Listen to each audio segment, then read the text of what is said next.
Sebagai wilayah kepulauan, Kabupaten Selayar punya perahu khas bernama Lambo yang terkenal hingga ke mancanegara. Perahu rakyat zaman dahulu ini digunakan oleh masyarakat setempat untuk berdagang dengan hanya mengandalkan satu layar. Penduduk Selayar adalah suku Makassar yang sejak zaman dahulu terkenal dengan karakternya sebagai perantau dan pelaut ulung. Jika suku Bugis terkenal dengan kapal pinisinya, maka Kabupaten Selayar juga punya perahu bersejarah yang diberi nama Lambo. Ini adalah bentuk miniatur perahu Lambo milik masyarakat Takabonerate, Kabupaten Kepulauan Selayar.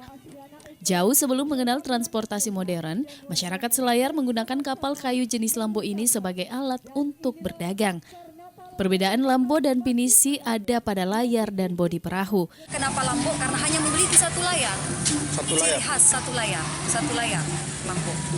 Dengan tiang yang menghadap ke atas dan bentangan satu layar. Dan kapal Lambo itu dipakai ke seluruh penjuru Nusantara sebagai kapal untuk perdagangan bagi masyarakat orang-orang Bonerate yang keluar dari Pulau Bonerate itu. Berarti sendiri. peruntukannya memang untuk perdagangan? Ya? Perdagangan. Dan juga memuat manusia ketika mereka akan berangkat misalnya ke Surabaya, ke Buton, bahkan ke daratan di kabupaten atau daratan di Kabupaten Kepulauan Selayar. Miniatur perahu Lambo ikut ditampilkan pada kegiatan karnaval budaya karena menjadi bagian sejarah masyarakat Selayar pada zaman dahulu.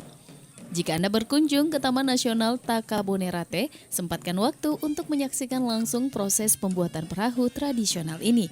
Wahyu Saputra, Celebes TV.